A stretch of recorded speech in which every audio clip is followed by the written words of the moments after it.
નમસ્તે વિદ્યાર્થી મિત્રો, આજે આપણે ધોરણ 10 માં પ્રથમ ચેપ્ટર વાસ્તવિક સંખ્યાઓ વિશેનો અભ્યાસ કરશું। આગળ આપણે ત્રીજા ચેપ્ટર દ્વિચલ સુરેખ સમીકરણ યુગ્મનો પૂરેપૂરો અભ્યાસ કર્યો। ત્યારબાદ હવે પછી આપણે નવું ચેપ્ટર વાસ્તવિક સંખ્યાઓનો અભ્યાસ કરશું, જે આપણું પહેલું ચેપ્ટર છે। કયું ચેપ્ટર છે? પહેલું ચેપ્ટર। તો એ કેટલા ગુણનું છે? તો કે કુલ ગુણ 4 છે।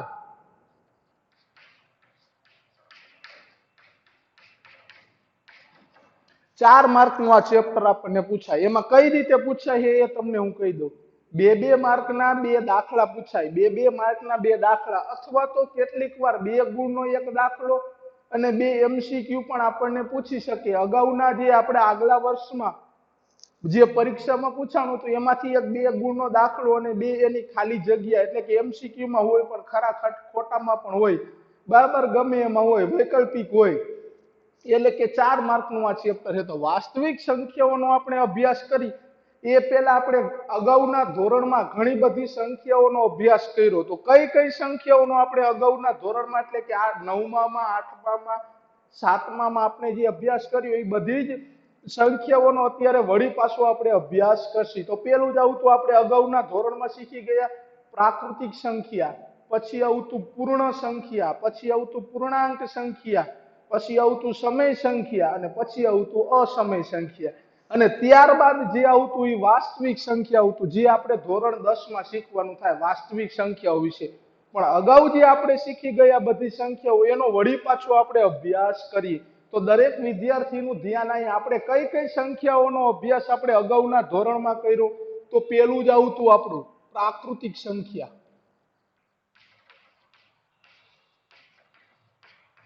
પ્રાકૃતિક સંખ્યા, તો પ્રાકૃતિક સંખ્યા છે જેને આપણે શેના તરીકે સંકેતમાં દર્શાવતા? તો કે n તરીકે। કેપિટલ N એટલે આપણે એને કઈ સંખ્યા કહી? પ્રાકૃતિક સંખ્યા। તો પ્રાકૃતિક સંખ્યામાં કઈ સંખ્યાઓનો સમાવેશ થાય? તો અગાઉના ધોરણમાં શીખી ગયા એ પ્રમાણે બધી જ ધન સંખ્યાઓ, એટલે કે 1, 2, 3 થી અનંત સુધીની બધી જ સંખ્યાઓનો સમાવેશ પ્રાકૃતિક સંખ્યામાં થાય। એટલે કે બધી જ કેવી સંખ્યા? તો કે ધન સંખ્યા।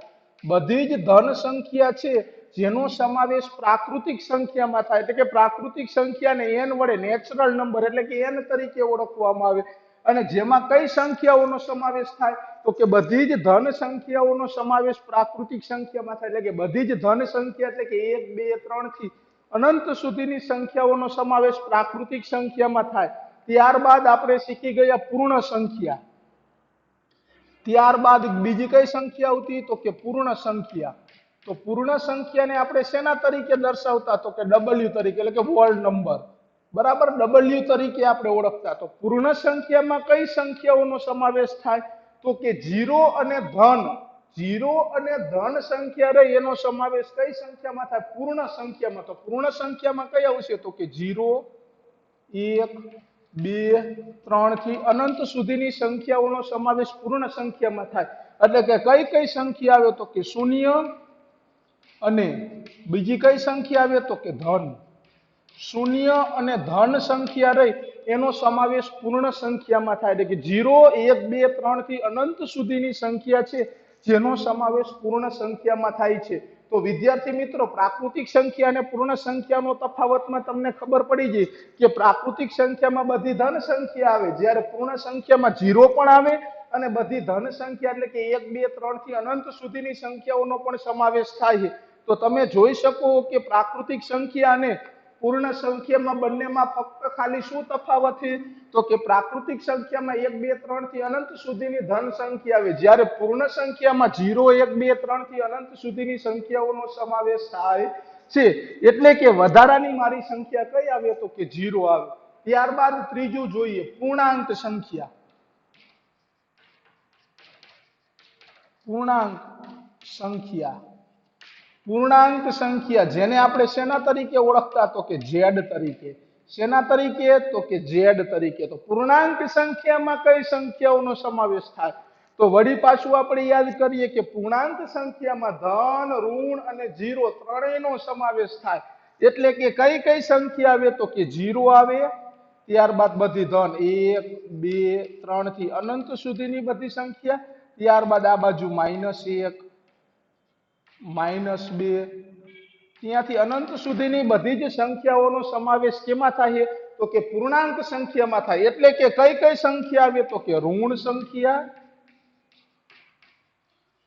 સંખ્યા શૂન્ય અને બધી ધન સંખ્યા કઈ કઈ સંખ્યા આવે તો કે ઋણ સંખ્યા શૂન્ય અને બધી જ ધન સંખ્યા રહી જેનો સમાવેશ કેમાં થાય તો કે પૂર્ણાંક સંખ્યામાં થાય શેમાં થાય તો કે પૂર્ણાંક સંખ્યામાં તો આ વિદ્યાર્થીઓ યાદ ખાસ રાખજો કે પૂર્ણાંક સંખ્યામાં કઈ કઈ સંખ્યાઓનો સમાવેશ થાય હવે આ ત્રણ ઉપરથી હું તમને પૂછું ખરા ખોટામાં આપણને એટલે કે ખરા ખોટામાં આપણને પૂછી શકે કે પૂર્ણ સંખ્યા રહી પ્રાકૃતિક સંખ્યા છે દરેક પૂર્ણ સંખ્યા રહી પ્રાકૃતિક સંખ્યા છે એવું આપણને પૂછ્યું તો બધી જ પૂર્ણ સંખ્યા રહી એ પ્રાકૃતિક સંખ્યા ન થાય કેમ તો કે આ બધી સંખ્યા આમાં સમાવેશ ન થાય કેમ કે 0 નો સમાવેશ પ્રાકૃતિક સંખ્યામાં થાય નહીં તો પ્રશ્ન સમજજો ખાસ મેં શું પૂછ્યું તો કે દરેક પૂર્ણ સંખ્યા એ પ્રાકૃતિક સંખ્યા છે તો શું આવશે ખોટું કેમ તો કે 0 નો સમાવેશ પ્રાકૃતિક સંખ્યામાં થાય નહીં પરંતુ જો મને એવું પૂછે કે દરેક પ્રાકૃતિક સંખ્યા એ પૂર્ણ સંખ્યા કહેવાય તો સાચું કેમ કે દરેક પ્રાકૃતિક સંખ્યા રહી પૂર્ણ સંખ્યામાં આવે છે તમે જોઈ શકો 1 2 3 થી અનંત સુધીની ધન સંખ્યાઓનો સમાવેશ પૂર્ણ સંખ્યામાં થાય છે તો આથી હું કહી શકું કે દરેક પ્રાકૃતિક સંખ્યા એ પૂર્ણ સંખ્યા છે ત્યારબાદ આમાં ને આમાં જોઈએ કે દરેક પૂર્ણ સંખ્યા છે તે પૂર્ણાંક સંખ્યા છે તો કે હા કેમ તો કે 0 1 2 3 થી બધી પૂર્ણ સંખ્યાઓ રહી પૂર્ણાંક સંખ્યામાં આવે છે જો પણ તમને ઊંધું પૂછે કે દરેક પૂર્ણાંક સંખ્યા એ પૂર્ણ સંખ્યા છે તો ખોટું આવે કેમ તો કે માઇનસ નો સમાવેશ પૂર્ણ સંખ્યામાં થાય નહીં એવી જ રીતે ત્રીજાનું જોઈએ કે દરેક પ્રાકૃતિક સંખ્યા એ પૂર્ણ સંખ્યા છે દરેક પ્રાકૃતિક સંખ્યા એ પૂર્ણાંક સંખ્યા છે તો કહી શકી કેમ તો કે 1 2 3 આમાં આવે તો કે આ દરેક પ્રાકૃતિક સંખ્યા એ પૂર્ણાંક સંખ્યા છે અથવા તો એવું પૂછે કે દરેક પૂર્ણાંક સંખ્યા એ પ્રાકૃતિક સંખ્યા છે તો શું આપણે કહી શકીએ ખોટું કેમ કે આ પૂર્ણાંક સંખ્યાઓનો સમાવેશ પ્રાકૃતિક સંખ્યામાં ન થાય કોનો ન થાય તો કે 0 અને ઋણ સંખ્યાઓનો સમાવેશ પ્રાકૃતિક સંખ્યામાં થાય નહીં તો આ ત્રણ સંખ્યાઓનો આપણે અભ્યાસ કર્યો તો પ્રાકૃતિક સંખ્યા પૂર્ણ સંખ્યા પૂર્ણાંક સંખ્યા ત્યારબાદ ચોથી સંખ્યા આપણે જોઈ હતી સમય સંખ્યા કઈ સંખ્યાઓનો આપણે અભ્યાસ કર્યો તો કે સમય સંખ્યા તો સમય સંખ્યાઓ વિશેનો આપણે અભ્યાસ કરી ચૂક્યા છીએ અગાઉના ધોરણમાં એટલે કે ધોરણ 9 માં સમય સંખ્યા કોને કહેવાય તો કે જે સંખ્યાને p છેદમાં q સ્વરૂપે દર્શાવી શકી તથા q રહ્યો એ 0 નો હોવો જોઈએ એટલે કે અપૂર્ણાંક સ્વરૂપે જેને તમે દર્શાવી શકો એ બધી સંખ્યાઓને કઈ સંખ્યા કહેવાય તો કે સમય સંખ્યા કહેવાય પરંતુ એમાં નિયમ હતો કે p અને q રહ્યા પૂર્ણાંક સંખ્યા હોવી જોઈએ અને q આપણો 0 હોવો જોઈએ નહીં આ આપણે ખાસ યાદ રાખવાનું હતું તો ત્રીજું લઈએ એના પછીનું ચોથું સમય સંખ્યાને આપણે શેના તરીકે ઓળખતા તો કે q તરીકે કેના તરીકે તો કે q તરીકે તો સમય સંખ્યા કોને કહેવાય તો કે જે સંખ્યાને p છેદમાં q સ્વરૂપે દર્શાવી શકાય અને p અને q શું કીધું તો કે દરેક સંખ્યાને p છેદમાં q સ્વરૂપે એટલે કે અપૂર્ણાંક સ્વરૂપે અંશ અને છેદ સ્વરૂપે દર્શાવી શકી તથા આપણને શું કીધું એ આપણે ખાસ સમજવાનું થાય કે p છેદમાં q સ્વરૂપે આપણે દર્શાવી દીધા જ્યાં p અને q એ પૂર્ણાંક સંખ્યાઓ છે જ્યાં p અને q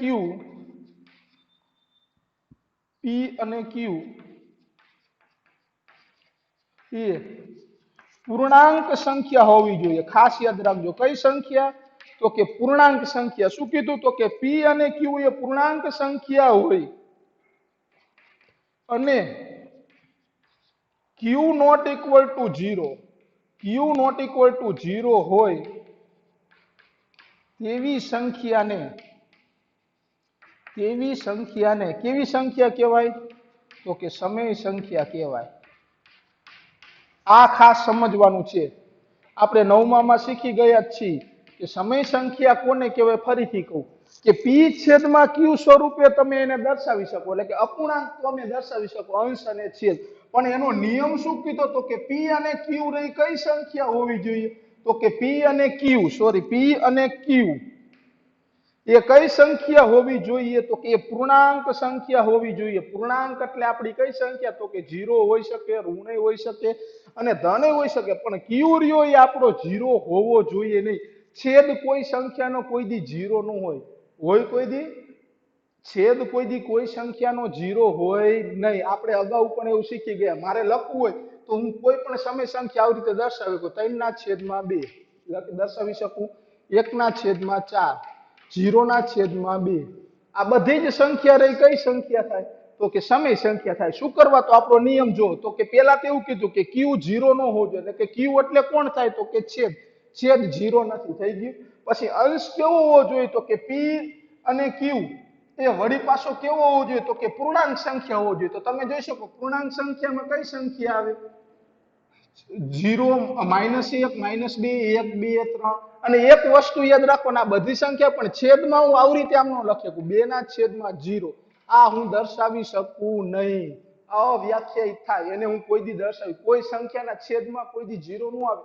અંશમાં 0 આવી શકે પણ છેદમાં ક્યારેય 0 આવે નહીં. તો આપણે ટૂંકમાં ખાલી એટલું જ યાદ રાખવાનું છે કે સમય સંખ્યા કોને કહેવાય, તો કે જેને હું પી છેદમાં ક્યુ સ્વરૂપે દર્શાવી શકું. અને પી અને ક્યુ બંને પૂર્ણાંક સંખ્યા હોય, પરંતુ એ ક્યુ રહ્યો એ 0 હોવો જોઈએ નહીં. આ એક ખાસ યાદ રાખવાનું, છેદ કોઈ દી 0 હોવો જોઈએ નહીં. છેદમાં ક્યારેય 0 આવે નહીં, આને હું દર્શાવી શકું નહીં. આ બધી જ સંખ્યાઓને આપણે કેવી સંખ્યા તરીકે ઓળખી, સમય સંખ્યા, એટલે કે પી છેદમાં ક્યુ સ્વરૂપે દર્શાવી શકું. અને પી ને ક્યુ પૂર્ણાંક સંખ્યા, પણ ક્યુ 0 એક હોવો જોઈએ નહીં, એટલે કે છેદ 0 હોવો જોઈએ નહીં. એવી બધી જ સંખ્યાઓને આપણે કઈ સંખ્યા તરીકે ઓળખી, સમય સંખ્યા તરીકે ઓળખી. ત્યારબાદ આપણે શીખી ગયા અસમય સંખ્યા. ત્યારબાદ આપણે કઈ સંખ્યા શીખ્યા, તો કે અસમય સંખ્યા. અસમય સંખ્યા. તો અસમય સંખ્યાને આપણે સમય સંખ્યાને ક્યુ કહેતા, તો અસમયને કઈ કહેવાય, તો કે ક્યુ બાર.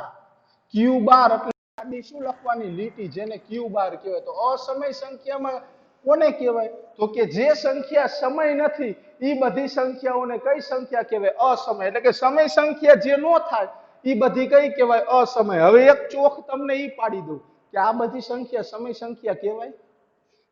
પ્રાકૃતિક સંખ્યા રહી સમય કહેવાય, પૂર્ણાંક સમય કહેવાય, પૂર્ણ સમય કહેવાય, તો કે હા. કેમ, તો કે આના છેદમાં કાંઈ નથી. તો આપણે ઉદાહરણ તરીકે વાત કરીએ સંખ્યા, તો એ સમય સંખ્યા કહેવાય. કેમ કે પેલી સંખ્યા લઈ 1, તો એના છેદમાં હું 1 દર્શાવી શકું. કોઈ સંખ્યાના છેદમાં કાંઈ ન હોય તો એકડો તો લખી શકું. બીજી લઉં 2, એના છેદમાં કાંઈ નથી તો એકડો લખી શકું. ત્રીજી લઉં 3, 3ના છેદમાં એકડો તો લખી જ શકું. 1/1 એટલે 1 જ થવાના, 2/1 એટલે 2 થવાના, 3/1 એટલે 3. તો આ સમય સંખ્યા થાય પી છેદમાં ક્યુ સ્વરૂપ. અને ક્યુ 0 નથી, પી અને ક્યુ એ પૂર્ણાંક સંખ્યા છે.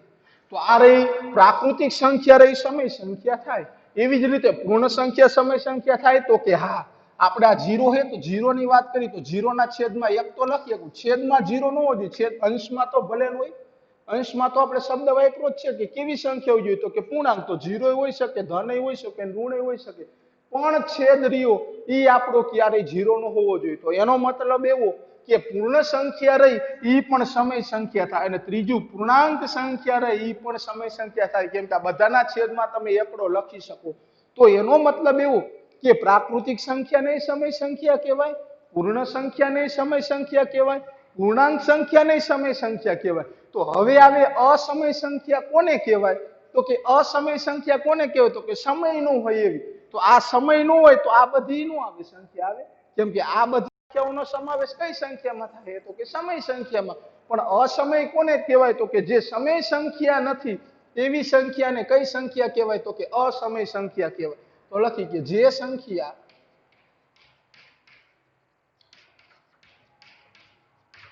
સમય સંખ્યા નથી તેવી બધી જ સંખ્યાને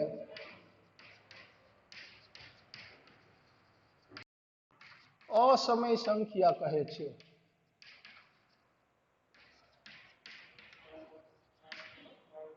અસમય સંખ્યા કહે છે. એનો મતલબ એવો કે અસમય સંખ્યા કોને કહેવાય? તો કે આ એકય નો આવી જોઈએ. આ કેમ એકય નો આવી જોઈએ? તો કે આ બધી સંખ્યાઓનો તો સમાવેશ સમયમાં થાય છે. એટલે કે સમય સંખ્યા ન હોય એવી બધી સંખ્યાઓને કઈ કહેવાય? તો કે અસમય કહેવાય. તો અસમય સંખ્યાઓમાં કઈ સંખ્યાઓનો સમાવેશ થાય? તો યાદ રાખજો, √2, √3, √5. જે સંખ્યાઓનું વર્ગમૂળ ન નીકળે એવી બધી સંખ્યાઓને અસમય સંખ્યા કહેવાય. તથા બીજી સંખ્યા લઈ પાઈ, તો પાઈ પણ કેવી સંખ્યા છે? અસમય, પણ એને બીજા શબ્દોમાં આપણે અબૈજિક અસમય સંખ્યા કહેવાય. અબૈજિક અસમય સંખ્યા. આ એક ખાસ યાદ રાખજો. પાઈ રહી અસમય સંખ્યાઓ તો છે જ, પણ કેવી છે? તો કે અબૈજિક અસમય સંખ્યા. આ બધી અસમય સંખ્યાઓ છે. એટલે ટૂંકમાં આપણે જે વાત કરી કે જેનું વર્ગમૂળ ન નીકળે એવી બધી જ સંખ્યાઓને આપણે અસમય સંખ્યા કહેવાય. અને અસમય સંખ્યાઓમાં બીજી વધારાની કઈ સંખ્યા આવે? તો કે પાઈ. પાઈ રહી અબૈજિક અસમય સંખ્યા છે. પણ પાઈનું જે મૂલ્ય છે 22/7 એ સમય થશે. એ કેવી સંખ્યા થાય છે? સમય. પણ એના વિશેનો આપણે અભ્યાસ અગાઉ કરશું. પણ આપણે પાઈ ખાલી હોય તો એને કેવી સંખ્યા કહેવાય? તો કે અબૈજિક અસમય સંખ્યા તો છે, પણ કેવી? તો કે અબૈજિક અસમય સંખ્યા. તો તમને હવે ખબર પડી ગઈ આ 5 સંખ્યાઓ વિશે. 1, 2, 3, 4 અને 5 જે આપણે અગાઉના ધોરણમાં શીખી ગયા હતા. તો વળી પાછી વાત કરી તો કે પ્રાકૃતિક સંખ્યા કોને કહેવાય? તો કે બધી જ ધન સંખ્યાઓ, એટલે કે 1, 2, 3 થી અનંત સુધીની બધી જ સંખ્યાઓનો સમાવેશ પ્રાકૃતિક સંખ્યામાં થાય છે. ત્યારબાદ પૂર્ણ સંખ્યા. તો પૂર્ણ સંખ્યાઓમાં કઈ સંખ્યાઓનો સમાવેશ થાય? તો કે 0 અને બધી જ ધન સંખ્યાઓનો સમાવેશ પૂર્ણ સંખ્યામાં થાય. ત્યારબાદ પૂર્ણાંક સંખ્યા. તો પૂર્ણાંક સંખ્યામાં કઈ સંખ્યાઓનો સમાવેશ થાય? તો કે ઋણ સંખ્યા. શૂન્ય અને બધી જ ધન સંખ્યાઓનો સમાવેશ પૂર્ણાંક સંખ્યામાં થાય. ત્યારબાદ ચોથું જોઈએ આપણે સમય સંખ્યા. તો સમય સંખ્યાને ક્યુ વડે દર્શાવાય. કોને કહેવાય સમય સંખ્યા? તો કે જેને p/q સ્વરૂપે દર્શાવી શકીએ. અને p અને q એ પૂર્ણાંક સંખ્યા હોવી જોઈએ, પરંતુ q 0 હોવો જોઈએ નહીં. એટલે કે છેદ આપણો ક્યારેય 0 હોવો જોઈએ નહીં. તો આ બધી જ સંખ્યા રહીને સમય સંખ્યા કહેવાય. પ્રાકૃતિક સંખ્યાને સમય સંખ્યા કહેવાય, પૂર્ણ સંખ્યાને સમય સંખ્યા કહેવાય, અને પૂર્ણાંક સંખ્યાને પણ સમય સંખ્યા કહેવાય. ત્યારબાદ આપણે આવતું અસમય સંખ્યા. તો અસમય સંખ્યા એટલે કે q12 એટલે કે જે સમય નથી એના સિવાયની, એટલે કે અસમય સંખ્યા ને q12 તરીકે દર્શાવાય. તો કે જે સંખ્યાઓ સમય સંખ્યા નથી તેવી બધી જ સંખ્યાઓને અસમય સંખ્યા કહેવાય. અને અસમય સંખ્યાઓમાં કઈ સંખ્યાઓનો સમાવેશ થાય? √2, √3, √5.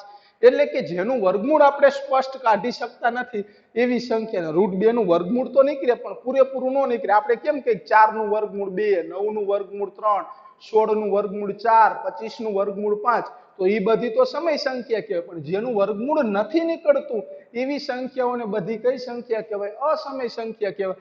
એક પાઈને પણ આપણે અસમય સંખ્યા કહેવાય. પણ એને કેવી અસમય સંખ્યા બોલાય? તો કે અબૈજિક અસમય સંખ્યા. ત્યારબાદ હવે આપણે જે ધોરણ 10 માં શીખવાનું છે, જે સંખ્યાઓની આપણે ચર્ચા કરવાની, એ કઈ સંખ્યા? તો કે વાસ્તવિક સંખ્યા. તો છેલ્લો આપણો પોઈન્ટ આવે જે આપણે ભણવાનું છે તે વાસ્તવિક સંખ્યા. તો વાસ્તવિક સંખ્યાને આપણે કેપિટલ R તરીકે દર્શાવી. શેના તરીકે દર્શાવી? તો કે કેપિટલ R તરીકે. તો વાસ્તવિક સંખ્યાઓમાં કઈ સંખ્યાઓનો સમાવેશ થાય? તો કે આ બધી જ સંખ્યાઓ હોય એ બધી જ સંખ્યાઓનો સમાવેશ વાસ્તવિક સંખ્યાઓમાં થાય. જે આપણે આ ચેપ્ટરમાં વાસ્તવિક સંખ્યાઓનો અભ્યાસ કરવાનો છે. તો વાસ્તવિક સંખ્યાઓમાં મેં તમને કહી દીધું કે આ બધી જ સંખ્યા. તો બધી જ સંખ્યા એટલે કઈ સંખ્યા? તો એવું નહીં લખું પ્રાકૃતિક, પૂર્ણ, પૂર્ણાંક, સમય અને અસમય. પણ હું ફક્ત આ બે દર્શાવી દઉં કે સમય અને અસમય સંખ્યાઓનો સમાવેશ વાસ્તવિક સંખ્યામાં થાય. તો સમય સંખ્યામાં આ ત્રણ તો આવી જ જવાની છે, કેમ કે આ ત્રણ સંખ્યા રહી, પ્રાકૃતિક સંખ્યા, પૂર્ણ સંખ્યા અને પૂર્ણાંક સંખ્યા, એ તો સમય સંખ્યા તો છે જ. તો એનો મતલબ એવો કે અમારે આ બધું નહીં દર્શાવવાનું થાય. ખાલી હું એટલું લખી નાખું કે સમય સંખ્યા અને અસમય સંખ્યાઓનો સમાવેશ વાસ્તવિક સંખ્યામાં થાય. તો સમય સંખ્યામાં તો આ બધી આવી જ જવાની છે, પૂર્ણ, પૂર્ણાંક, અને પ્રાકૃતિક સંખ્યા તો હું આ લખી નાખું કે સમય અને અસમય સંખ્યાઓનો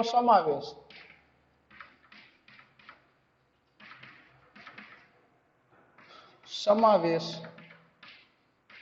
વાસ્તવિક સંખ્યામાં થાય છે.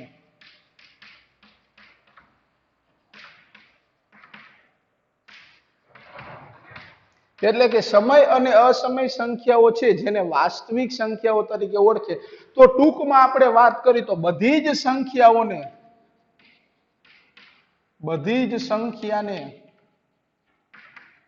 કઈ સંખ્યા બોલાય તો કે વાસ્તવિક સંખ્યા કહે છે. તો ટૂંકમાં આપણે એટલું યાદ રાખવાનું કે વાસ્તવિક સંખ્યા એટલે કઈ સંખ્યા તો કે બધી જ સંખ્યાઓનો જેમાં સમાવેશ થાય એ બધી સંખ્યાઓને કઈ સંખ્યા કહેવાય વાસ્તવિક સંખ્યા તરીકે ઓળખવામાં આવે છે. તો આનો અભ્યાસ આપણે ધોરણ 9 સુધી કર્યો 6, 7, 8 અને 9. અત્યારે આપણે ધોરણ 10 માં કઈ સંખ્યાઓ વિશેનો અભ્યાસ કરવાનો છે તો કે વાસ્તવિક સંખ્યાઓ વિશેનો આપણે અભ્યાસ કરવાનો થશે. તો આ વિદ્યાર્થી મિત્રો આ તો તમને ખબર પડી ગઈ છે પ્રાકૃતિક, પૂર્ણ, પૂર્ણાંક આ બધી જ સંખ્યાઓ આમાં આવે. આના ઉપરથી ખરા ખોટા કેવી રીતે પૂછે એ પણ મેં તમને કહી દીધું. એમસીક્યુ માં પૂછે કે પાઈ એ કેવી સંખ્યા છે તો કે પાઈ અસમય સંખ્યા તો છે પણ એને કેવી બોલાય તો કે અબૈજિક અસમય સંખ્યા તરીકે ઓળખવામાં આવે છે. તો વાસ્તવિક સંખ્યા એટલે કે જેમાં બધી જ સંખ્યાઓનો સમાવેશ થાય છે એવી સંખ્યાને આપણે વાસ્તવિક સંખ્યા તરીકે ઓળખીએ છીએ. હવે આપણે આપણા ચેપ્ટરની શરૂઆત કરી તો આપણો જે 30% કોર્સ કાપેલો છે એ મુજબ આ ચેપ્ટર સાવ નાનું અને સહેલું ચેપ્ટર છે. આમાં ફક્ત બે જ રીતનો આપણે અભ્યાસ કરવાનો એટલે કે લસા અને ગુસા શોધવાનો છે.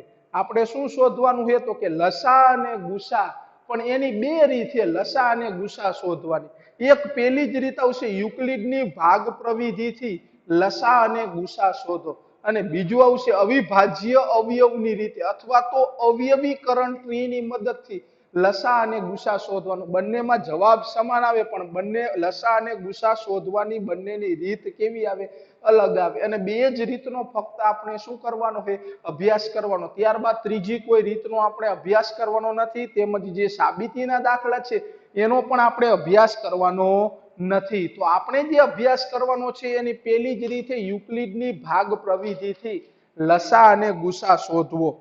તો યુક્લિડની ભાગાકારનું પૂર્વ પ્રમેય આપણને શું કહેવા માંગે છે કે જેના આધારે આપણે દાખલા ગણવાના છે તો એ આપણે એનો અભ્યાસ કરીએ. તો પેલું જ આવે છે આપણે અહીંથી જે શીખવાનું છે તે અહીં લખી કે યુક્લિડના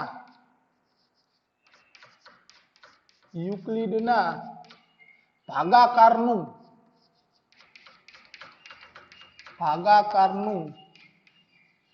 પૂર્વ પ્રમેય.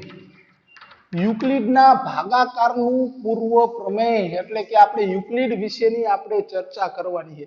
તો યુક્લિડના જે ભાગાકારનું પૂર્વ પ્રમેય છે જે આપણને શું કહેવા માંગે છે એનો આપણે અભ્યાસ કરવાનો છે અને એનું જે યુક્લિડના ભાગાકારના પૂર્વ પ્રમેય મુજબ એને જે સૂત્ર આપ્યું છે એ જ સૂત્રનો ઉપયોગ કરી અને આપણે લસા અને ગુસા શોધવાનો થશે. લસા અને ગુસા શોધતા આપણે અગાઉના ધોરણમાં શીખી ગયા પણ એ અવિભાજ્ય અવયવની રીતે આપણે શોધતા, પરંતુ આપણે જે અહીં શીખવાનું છે એ પેલું યુક્લિડની ભાગ પ્રવિધિ છે અને ત્યારબાદ જે બીજી રીત છે જે આપણે 6, 7, 8 માં જે શીખી ગયા લસા ગુસા શોધવાની એ જ રીત છે અને સાવ સહેલી અને સરળ રીત છે. તો યુક્લિડના ભાગાકારનું પૂર્વ પ્રમેય આપણને શું કહેવા માંગે પહેલા તો એનું હું તમને વિધાન સમજાવી દઉં. એ વિધાન લખાવી દઉં પછી એક તમને ઉદાહરણ દ્વારા સમજાવું કે શું કહેવા માંગે છે. તો કે આપેલા ધન પૂર્ણાંકો a અને b ને સંગત આપેલા આયા સમજો ખાસ આપેલા ધન પૂર્ણાંક a અને b ને સંગત અનન્ય અનુર્ણ પૂર્ણાંકો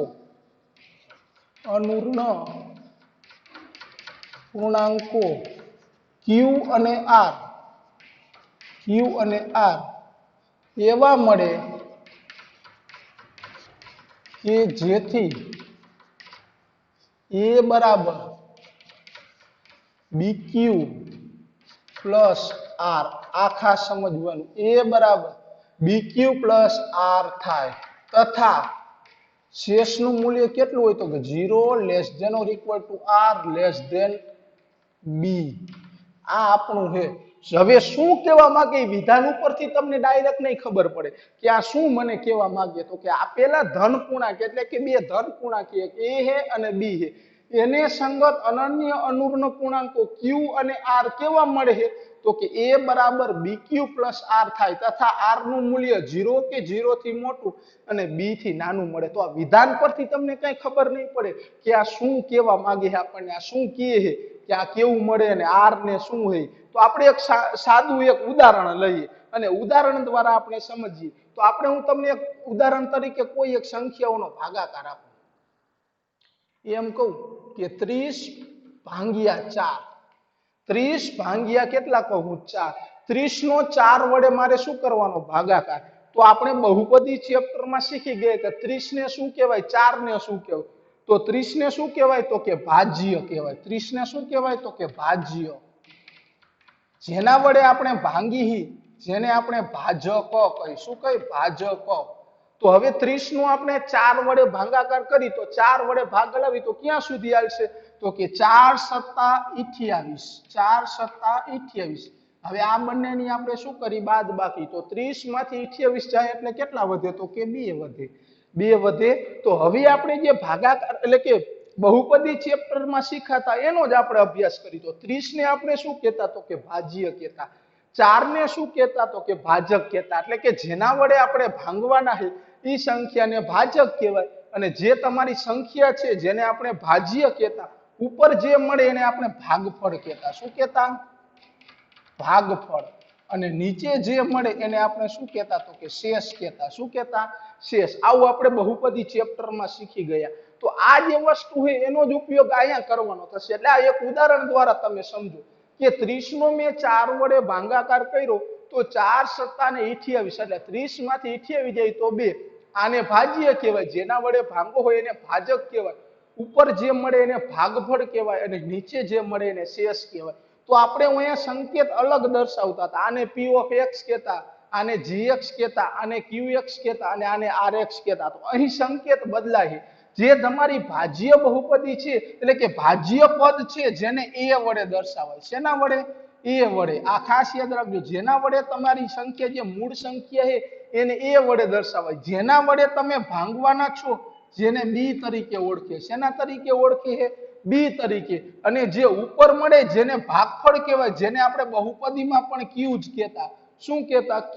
અને નીચે જે મળે એને શેષ કહેતા જેને બહુપદી ચેપ્ટરમાં પણ આપણે એને r તરીકે જ ઓળખતા. આ બે સંકેત જ ફક્ત શું થાય બદલાય છે. હવે આ શું કહેવા માંગે છે એ સમજીએ. તો મારી 30 સંખ્યા મારે પાછી જોતી હોય, આ મારી 30 સંખ્યા તો મને કઈ રીતે એ પાછી મળે તો કે આ 30 સંખ્યા મારે જોતી હોય તો ભાજક અને ભાગફળનો શું કરવો પડે ગુણાકાર કરવો પડે અને એની અંદર મારે શેષ શું કરવી પડે ઉમેરવી પડે. એટલે આવું થાય 4 ગુણ્યા 7 વત્તા 2. 4 ગુણ્યા 7 વત્તા 2 એટલે કે 4 સત્તા 28 અને વત્તા 2. તો તમે આપણા સંકેત મુજબ ગોઠવો જોઈએ આને. તો 30 એટલે શું થાય તો કે a બરાબર ના બરાબર. 4 એટલે શું થાય તો કે b ગુણ્યા 7 એટલે શું થાય તો કે q અને વત્તા 2 એટલે શું થાય તો કે r. તો આને આવું લખી શકું a બરાબર bq પ્લસ r. a બરાબર શું લખી શકું bq પ્લસ r. તો આ જ આ વસ્તુનો ઉપયોગ કર્યો a બરાબર bq પ્લસ r. એટલે કે તમારી જે મૂળ સંખ્યા પાછી જોતી હોય તો ભાજક અને ભાગફળનો ગુણાકાર કરવો પડે અને એની અંદર શેષ શું કરવી પડે ઉમેરવી પડે. તો અહીં જે b અને q નો ગુણાકાર કરવો પડે અને એની અંદર શેષ ઉમેરો એટલે મારી જે મેઇન સંખ્યા હતી એટલે કે એ સંખ્યા હતી મને શું મળે પાછી મળે. તો આ જ સૂત્રનો હવે આપણે સમજવાનું ખાસ આ થશે. આપણે યાદ રાખવાનું એમસીક્યુ માં પૂછી શકે કે યુક્લિડના ભાગાકારનું પૂર્વ પ્રમેય જણાવો.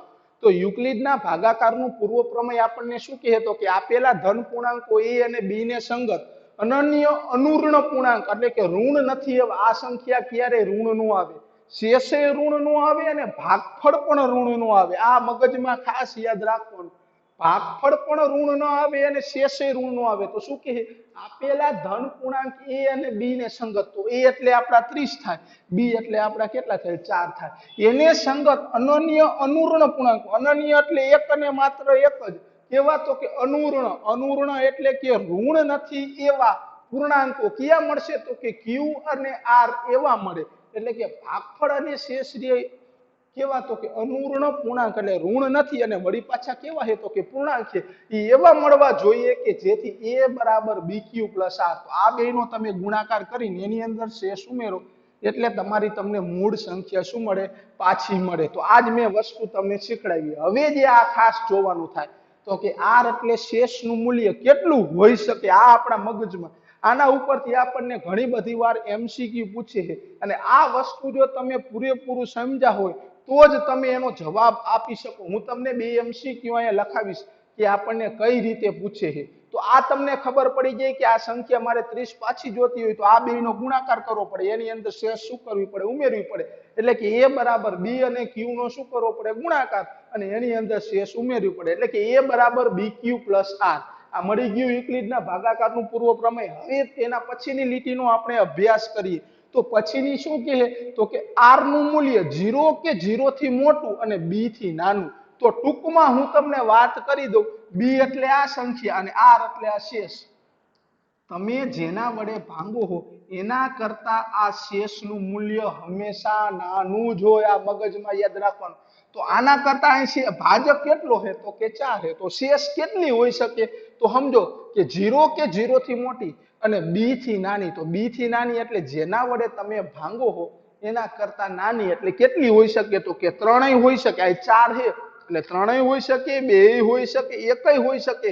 અને 0 પણ હોઈ શકે આ ખાસ યાદ રાખજો કેમ તો કે હું એમ કહું 30 ભાંગ્યા 5 તો 5 6 30 તો આ શેષ કેટલી આવી તો કે 0 આવી શકે કે નહીં 0 આવી શકે તો કે આના કરતા આનું મૂલ્ય કેવું હોય b કરતા શેષનું મૂલ્ય હંમેશા નાનું હોય અને નાનું ક્યાં સુધી આવે તો કે 0 સુધી આવે ક્યાં સુધી આવે 0 સુધી તો વિદ્યાર્થીઓ વળી પાછું હું તમને છેલ્લી લીટી આ શું કહેવા માંગે છે તમને કે શેષનું મૂલ્ય કેટલું મળે તો મગજમાં ખાસ યાદ રાખજો કે શેષનું મૂલ્ય હંમેશા તમારો જે ભાજક b છે એના કરતા નાનું મળે તો નાનું એટલે કેટલું તો કે આ સંખ્યાથી નીચે 0 સુધી જવા દેવાનું તો 4 છે તો કેટલું મળી શકે તો કે 3 મળી શકે 2 મળી શકે 1 મળી શકે અને 0 પણ મળી શકે આના માટે આપણે વાત કરી તો b બરાબર કેટલા છે તો કે 5 તો શેષનું મૂલ્ય કેટલું મળી શકે 4 મળી શકે 3 મળી શકે 2 મળી શકે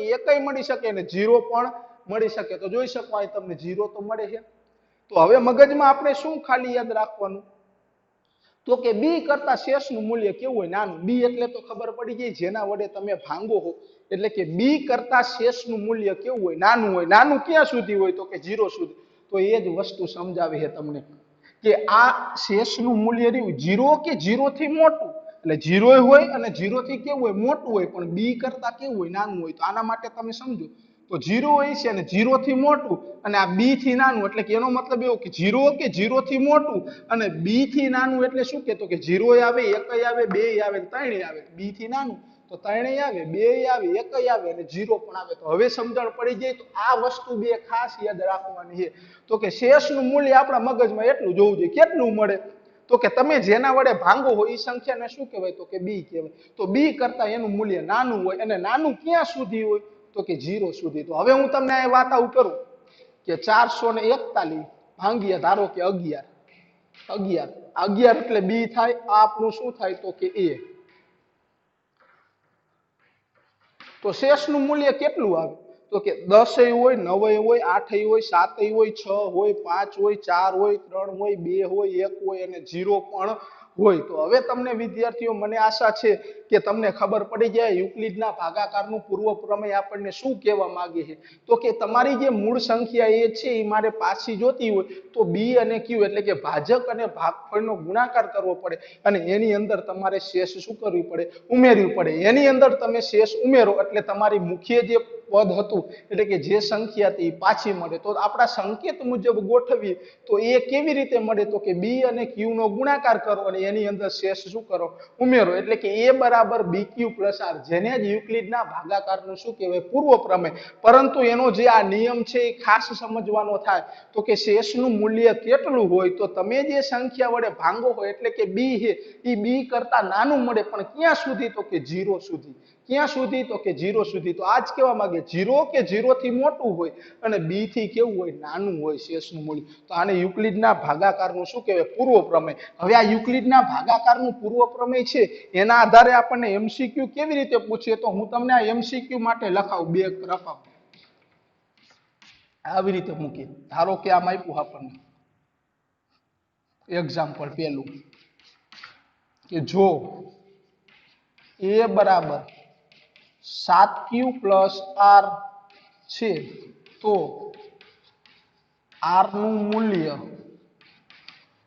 ખાલી જગ્યા શક્ય છે એ જો a બરાબર 7q પ્લસ r છે તો r નું મૂલ્ય ખાલી જગ્યા શક્ય છે ચાર જવાબમાં આપ્યા 6 b માં આપ્યું 8 c માં આપ્યું 9 અને ડી માં આપ્યું -1 તો હવે સમજો આપણે આના મુજબ ગોઠવો તો બી બરાબર કેટલા થાય આને તમે આ આપ્યું કે એ બરાબર bq + r આ આપણું સૂત્ર છે આને આ મુજબ મૂકવું એટલે a બરાબર 7q + r તો એનો મતલબ એવો કે b નું મૂલ્ય કેટલું થયું તો કે 7 તો શેષનું મૂલ્ય કેટલું મળે તો કે 7 થી કેવું મળે નાનું મળે અને ક્યાં સુધી તો કે 0 સુધી તો આપણા ચાર જવાબમાં જોવાનું કે 7 થી નાનું કયું છે તો કે 7 થી નાના 2 છે જો આ બે તો નીકળી જાય 8 અને 9 કેમ કે ઈ તો બે જીરો ઈ કરતા તો કેવા થયા મોટા થયા એટલે ઈ તો આવે નહીં હવે આ બે વસ્તુ વધી તો મેં તમને કીધું કે 0 કીધું કે b કરતા નાનું તો b કરતા નાનું એટલે આ બે છે પણ ઋણ સંખ્યા ન આવે આપણી સંખ્યા છેલ્લે ક્યાં સુધી લેવાની 0 સુધી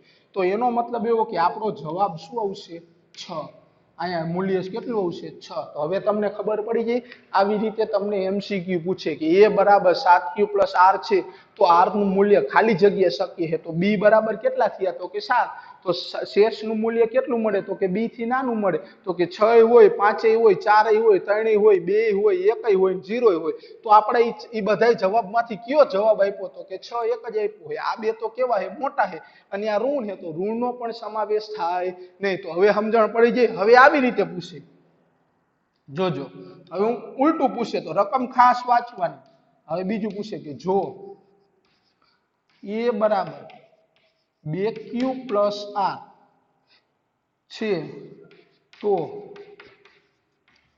r નું મૂલ્ય ખાલી જગ્યા શક્ય છે નહીં શક્ય નથી આ પૂછું શક્ય નથી તો હું ચાર જવાબ લખું a 0 આ 3 કરી નાખો 3q + r a 0 પછી b લખું 1 c લખું 2 અને ડી લખું 4 તો હવે તમને ખબર પડી ગઈ કે b બરાબર કેટલા આવ્યા તો કે 3 આવ્યા તો શેષનું મૂલ્ય કેટલું હોઈ શકે તો કે 2 હોઈ શકે 1 હોઈ શકે ને 0 હોઈ શકે તો આ 0 1 અને 2 એ તો મૂલ્ય છે શક્ય છે પણ આપણને શું પૂછ્યું શક્ય નથી તો કયું શક્ય નથી તો કે આ 4 જેવું શક્ય નથી એટલે આનો જવાબ શું આવશે 4 શેષનું મૂલ્ય કોઈ દી હોય નહીં કેમ કે શેષનું મૂલ્ય હંમેશા b કરતા કેવું હોય નાનું જ હોય b કરતા કેવું હોય નાનું હોય તો વિદ્યાર્થી મિત્રો હું આશા રાખું છું કે યુક્લિડના ભાગાકારનું પૂર્વ પ્રમેય આપણા મગજમાં બેસી ગયું છે તો યુક્લિડના ભાગાકારનું પૂર્વ પ્રમેય આપણને શું કહેવા માંગે છે